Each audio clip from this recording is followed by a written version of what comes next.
3700년 전에 만들어진 함무라비 법이 여전히 살아있는 이란에서 얼마 전 눈에는 눈, 이런 보복 선고가 이란 대법원에서 내려졌는데요.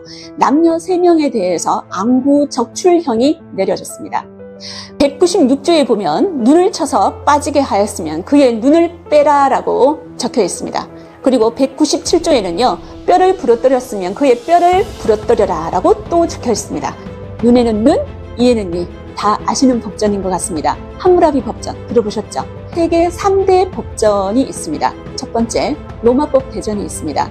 6세기 동로마 제국의 유스티니아누스 황제가 그동안의 황제들의 칙령을 모아놓은 법전이죠. 로마법 대전입니다. 두 번째는 나폴레옹 민법전입니다. 이 나폴레옹 민법전은 근대 시민법의 원리가 그대로 담겨 있는데요. 예를 들어서 사유재산에 대한 권리, 과실 책임의 원칙, 그리고 계약 자유의 원칙이 담겨 있는 걸로 굉장히 유명합니다.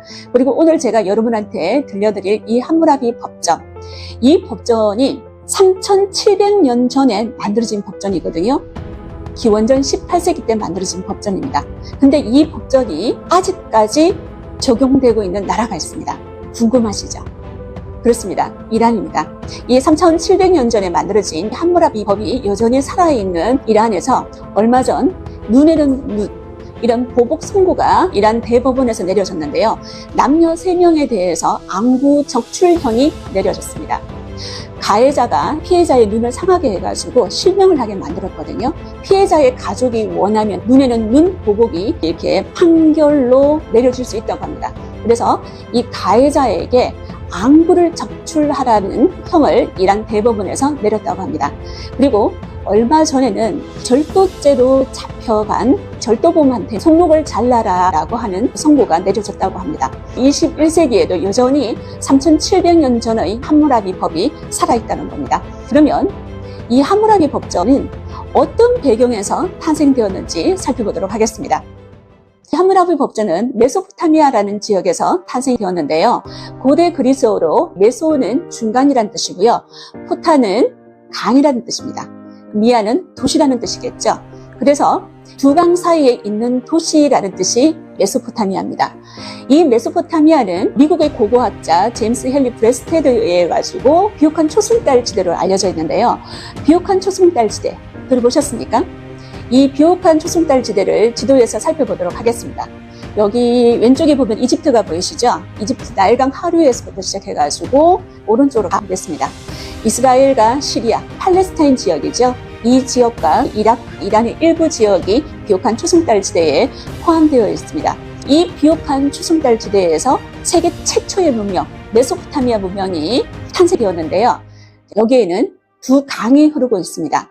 위쪽에 티그리스 강이 있고요. 아래쪽에 유프라테스 강이 있습니다. 이 강 주변으로 수많은 도시들이 만들어졌습니다. 인류는 원래 정착이 아니라 떠돌아다녔죠. 그런데 이 두 강 지역에 정착하기 시작했다는 겁니다. 인간이 멈추는 곳에서 문명은 시작됩니다. 여러분, 티그리스 강과 유프라테스 강이 만나는 지점에 보면 우르라는 지역이 있을 겁니다. 이 우르와 우르크 이런 도시들이 있죠. 특히 이 우르는 아브라함의 고향으로 알려진 도시국가로 굉장히 유명합니다.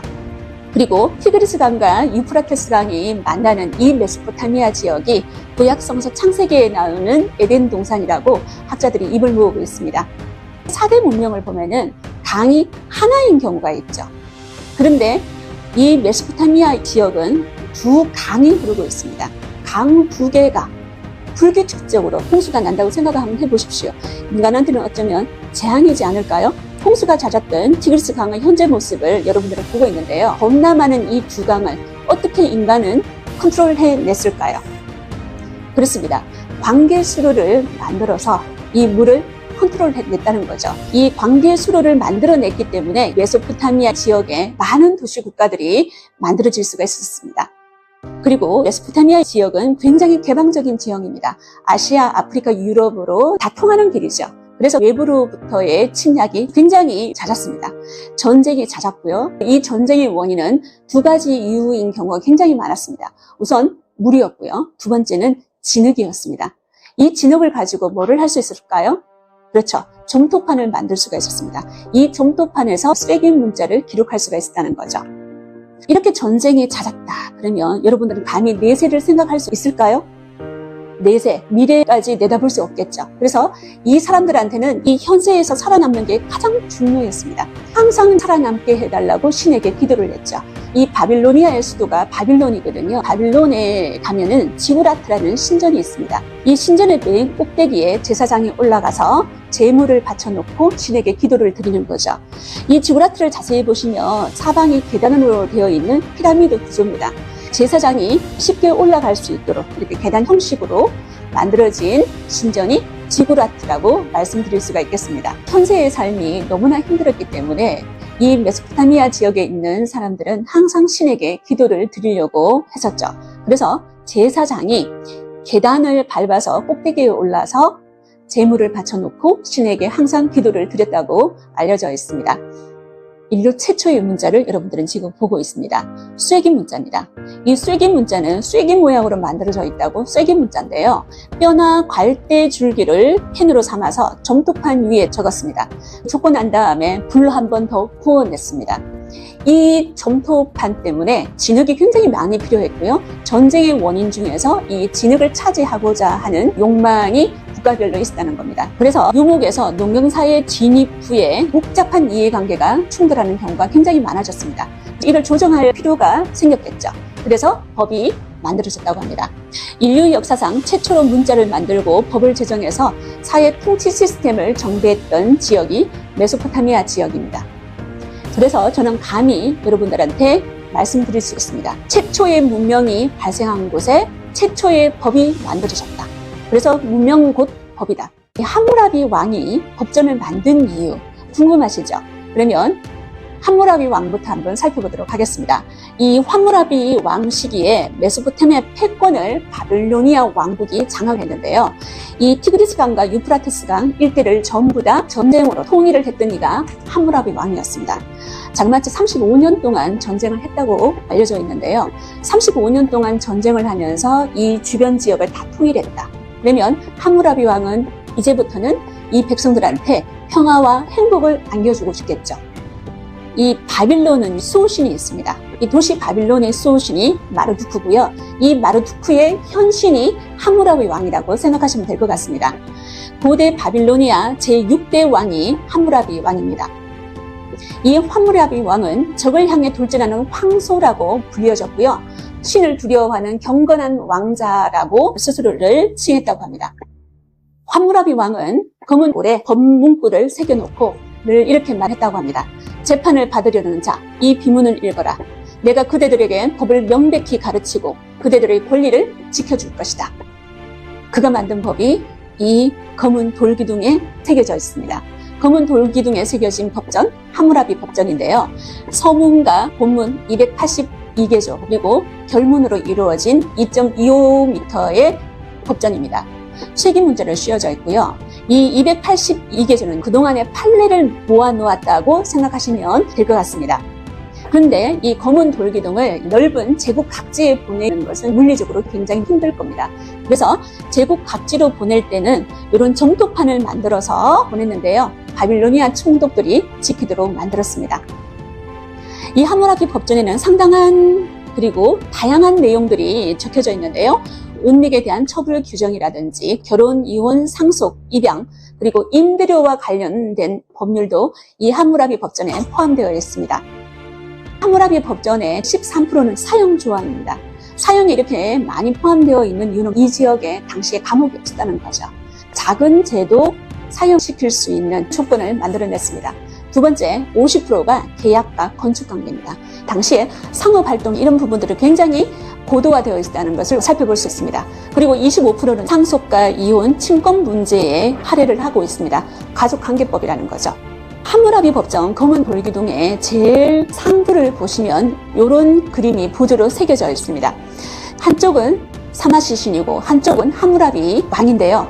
오른쪽이 신일까요? 왼쪽이 신일까요? 누가 신일까요? 맞습니다. 오른쪽이 사마시 신입니다. 태양신이고요. 정의의 신이기도 합니다. 왼쪽에 서 있는 저 왕이 함무라비 왕이 되겠습니다. 당시 바빌로니아에는 수많은 신들이 믿고 있었거든요. 그 중에 정의 그리고 법을 담당한다고 합니다. 태양의 마차를 타고 다니면서 이 인간 세상을 주관한다고 알려져 있는 신이 이 태양신 사마시가 되겠습니다. 이 사마시의 가장 큰 특징은 뭐냐면 머리에 꽃갈 같은 투구를 쓰고 있죠. 그리고 수염이 아주 깁니다. 팔도 굉장히 길죠. 왼쪽 어깨에는 태양 광선이 뿜어져 나오고 있습니다. 오른쪽에 있는 이 사마시 신이 함무라비 왕한테 뭔가 전달하고 있는 게 보이실 겁니다. 많은 다양한 의견들이 있습니다. 과연 이 막대 같은 게 무엇일까? 그리고 동그란 게 무엇일까? 이 긴 막대기는 자, 그리고 동그란 거, 요거는 둥근 자라고 생각하면 될 것 같습니다. 당시 메소포타미아 지역은 지구라트라든지 수많은 도시국가를 건설하면서 건축이 굉장히 활발해졌거든요. 광개수로도 만들어야 되고 운하도 만들어야 되기 때문에 건축이라든지 건설이 굉장히 많이 행해졌습니다. 자가 굉장히 필요하다는 거죠. 이 자는 곧 건설자, 왕을 의미하고요. 권위를 의미하는 겁니다. 이 신의 권위를 함무라비 왕한테 준 거죠. 그래서 신의 권위는 곧 이 법의 정통성을 의미합니다. 십계명을 받아든 모세도 여호와 하나님이 주었다고 알려져 있습니다. 역시 법의 정통성은 신의 권위에서 나오는 거죠. 여러분, 함무라비 법전의 서문에 보면은 이런 내용들이 적혀져 있습니다. 신들께서 위대한 왕 함무라비의 이름을 부르시며 이 땅에 정의를 세우고 악행을 물리쳐 강자가 약자를 괴롭히지 못하게 하라 하셨다라고 적혀 있거든요. 또 마르두크 신께서 나를 보내시어 사람들을 다스리고 이 땅을 보살피며 정의를 세워 억압받는 자들을 행복하게 하라 하셨다. 이게 바로 함무라비 법전의 서문입니다. 다시 말해서 이 함무라비 법전은 에민 정신의 발로에서 나왔다고 생각하시면 될 것 같습니다. 그러면 함무라비 법전의 특징을 한번 살펴보겠습니다. 여러분들이 다 알고 있다시피 눈에는 눈, 이에는 이죠. 196조에 보면 눈을 쳐서 빠지게 하였으면 그의 눈을 빼라라고 적혀 있습니다. 그리고 197조에는요. 뼈를 부러뜨렸으면 그의 뼈를 부러뜨려라 라고 또 적혀 있습니다. 200조에는요. 이를 빠뜨렸으면 그의 이를 빠뜨려라 라고 역시 새겨져 있습니다. 우리는 이것을 탈리오의 법칙이라고 합니다. 탈리오의 법칙은 동해 보복법이죠. 똑같은 해를 입었으면 똑같이 보복을 해라는 겁니다. 이게 동해보복법. 다시 설명하자면요. 피해자가 입은 피해와 같은 손해를 가해자에게 가하는 보복의 법칙을 탈리오의 법칙이라고 생각하면 될 것 같습니다. 이 탈리오의 법칙으로 알려져 있는 법 몇 조항을 여러분한테 소개해 드리겠습니다. 한번 맞춰보시겠습니까? 남의 자식을 죽게 한 자는 누구를 사형에 처할까요? 맞습니다. 그 자식을 사형에 처합니다. 무한 보복의 악순환 고리를 끊어내는 목적으로 이런 탈리오의 법칙이 만들어졌는데요. 여러분, 과거에 귀족이 평민을 상대할 때 이 평민들한테는 그 이상의 보복을 했는 경우가 굉장히 많죠. 인류는 처음부터 농경민이 문명을 만든 게 아니잖아요. 그죠? 유목민이 정착을 함으로써 문명이 탄생을 했거든요. 유목민들은 굉장히 척박한 지역에서 살아남았는 사람입니다. 약탈이 난무했었죠. 약탈이 있는 곳에 뭐가 있습니까? 복수가 있죠. 그래서 이 보복의 악순환을 끊어내는 게 눈에는 눈, 이에는 이 탈리오의 법칙으로 알려진 함무라비 법전의 목적이라는 거죠. 두 번째는요. 아마 여러분들이 깜짝 놀라실걸요. 이 함무라비 법전에는 사회적 약자를 보호하려는 함무라비 왕의 뜻이 그대로 내포되어 있습니다. 함무라비 법전의 제1조항, 놀랍게도 무고죄입니다. 다른 이를 고발하고 증명하지 못한다면 고발한 자를 사형에 처한다. 죄 없는 사람을 고발했을 경우에는 사형이라는 최고의 형벌로 다스린다는 거죠. 과거에 보면 강자가 약자를 무고한 경우가 굉장히 많지 않습니까? 그 부분을 고려해서 함무라비 왕이 법전에다가 이 조항을 넣었다는 거죠. 또 함무라비 왕이 얼마만큼 사회적 약자를 배려했는지 이 조항을 보면 여러분들이 느낄 수가 있을 겁니다. 사람이 빚을 지고 있어요. 그런데 폭풍우의 신이 경지를 물에 잠기게 하였거나 홍수가 작물을 휩쓸어 갔거나 혹은 가뭄이 들어서 곡물이 자라지 못하였을 경우 이 채무를 갚을 수가 있을까요? 이자조차도 못 갚겠죠. 이때 함무라비 법전은 그 해에는 그가 채권자에게 곡물을 주지 않아도 된다. 그 해의 이자는 지불할 필요가 없다라고 48조에 적혀져 있습니다. 함무라비 왕의 약자 보호에 대한 의지가 담겨있는 법조항이라고 생각하면 될 것 같습니다. 그리고 빚이 있는 채무자가 자신의 아내 혹은 아들이나 딸을 채권자에게 넘겨주었거나 이를 해서 그 빚을 갚도록 했으면 그들은 3년 동안 채권자의 집에서 일하고 4년째에는 풀려나야 한다라고 상한선을 딱 정해놓았다는 거죠. 만약에 이 조항이 없었다면 이 사람은 어쩌면 그 채권자 집에서 평생 동안 노예처럼 일했을 겁니다. 여러분, 놀랍게도 함무라비 법전에는 최저임금 조항도 들어있습니다. 선원은 1년에 6그루의 옥수수를 임금으로 주고 일용 노동자와 목축업자는 1년에 옥수수 8그루를 받는다라고 239조에 적혀져 있습니다. 현대법과 같은 이런 최저임금이 3700년 전에 만들어진 함무라비 법전에 새겨져 있다는 겁니다.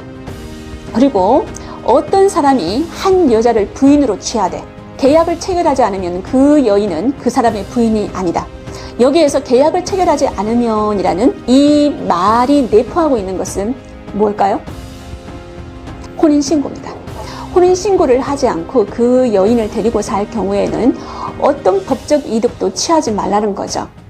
그리고 아내가 다른 남자와 함께 누워 있다가 붙잡히면 그들을 묶어서 물속에 던집니다. 단 그 남편이 아내를 용서해주면 왕은 그 남자를 살려주는 겁니다. 이것도 역시 함무라비 법전에 담겨있습니다. 이 죄는 오늘날에 무슨 죄하고 비슷합니까? 간통죄죠. 그런데 이 함무라비 법전도 너무나 오래전에 만들어졌기 때문에 한계가 있다는 거죠. 그 한계는 유전무죄, 무전유죄입니다. 똑같이 눈을 멀게 하는 처벌은 같은 신분 내에서만 적용되는 방식이라는 거죠. 198조와 199조를 소개해드리겠는데요. 아윌루, 아주 지체 높은 귀족을 말합니다. 평민의 눈을 멀게 하면은 60세케를 지불하고 만약에 노예의 눈을 멀게 했다면 그 절반인 30세켈의 은을 지불하는 겁니다. 다시 말해서 귀족이 자신보다 신분이 낮은 평민이나 노예의 눈을 멀게 했다면 똑같이 왕군을 정출하는 것으로서 그 보복을 하는 게 아니라 이렇게 금전적인 보상으로 모든 법적 해결이 끝난다는 거죠. 세 가지 계급, 귀족, 평민, 노예에게 각각 다른 기준을 적용했는 게 함무라비 법전이었습니다. 그리고 고의하고 실수를 구별하지 않았다는 거죠. 동일하게 법을 적용했다는 겁니다. 예를 한번 들어보겠습니다. 허술하게 지은 집이 무너져서 그 집 주인이 깔려 죽었습니다. 이럴 경우에 함무라비 법전에서는 어떻게 할까요? 그 집을 지은 사람을 사형에 처합니다. 건축업자를 사형에 처하는 거하고 똑같죠. 만약에 허술하게 지은 집이 무너져서 그 집 주인의 아들이 깔려 죽었으면 어떻게 할까요? 그렇죠. 건축업자의 아들을 사형에 처합니다. 수술 후에 귀족이 죽거나 눈을 잃으면은 수술한 의사의 무엇을 자를까요? 왜 손을 자를까요? 맞습니다. 손목을 자르는데요. 수술한 것은 요 손목이 수술을 했다는 거죠. 그래서 손목을 자릅니다. 그런데 이 의사가 고의로 죽게 만들었을까요? 아니죠. 실수로 이 환자가 죽었을 경우도 있다는 거죠. 그래서 이 함무라비 법은 고의나 실수를 구별하지 않았다는 겁니다. 이런 한계에도 불구하고 함무라비 법전은 평가할 만한 부분이 있습니다. 사적 복수, 혈족 간의 집단적인 복수, 그리고 귀족의 권력 남용을 제한하고 사회적 약자 보호책이 이 함무라비 법전에 담겨져 있다는 거죠. 다시 말해서 당시로서는 가장 문명화된 법이 함무라비 법이었습니다. 법이라는 것은 가장 문명화된 의식들의 총체다라고 저는 정의를 하고 싶습니다. 그래서 이 법을 다루는 사람들은 가장 문명화되고 합리적이고 따뜻한 정의를 품고 있어야 되거든요. 여러분이 생각하는 법의 정의는 무엇입니까? 함무라비 법전에는 법의 정의를 이렇게 새겨놓았습니다. 강한 자가 약한 자를 억압하지 않게 하고 사악한 자들의 악행을 없애며 손해 입은 자가 정의를 펼칠 수 있게 하는 게 법이다라고 새겨져 있습니다. 함무라비 법전은 지금까지 알려진 법전 중에서 4번째로 오래된 법전입니다. 세계에서 가장 오래된 법전, 함무라비 법전에 영향을 주었던 법전, 바로 우르남무 법전입니다. 현존하는 가장 오래된 법전이라는 거죠. 이 우르남무 법전에는 법의 목적을 이렇게 기록해 놓았습니다. 공정하고 불변하는 책임 기준을 마련하기 위해서 법전을 작성했다. 고아가 부자의 먹이가 되지 않고 미망인이 강한 자의 먹이가 되지 않고 일세케를 가진 이가 일미나를 가진 이의 먹이가 되지 않도록 법전을 만들었다라고 기록되어 있습니다. 다시 한번 이 함무라비 법전 상부에 새겨져 있는 구조에 대해서 여러분하고 잠깐 이야기 나눌까 합니다. 함무라비 왕에게 정의와 진리의 법전을 준 신, 태양신 사마씨라고 제가 알려드렸습니다. 그런데 그 많은 신 중에서 왜 태양신일까요? 왜 태양신이 함무라비 왕한테 법전의 권위를 주었을까요? 맞습니다. 법으로서 이 땅에 따뜻한 태양이 하는 것처럼 따뜻한 정의를 실현하라는 뜻이 아닐까요?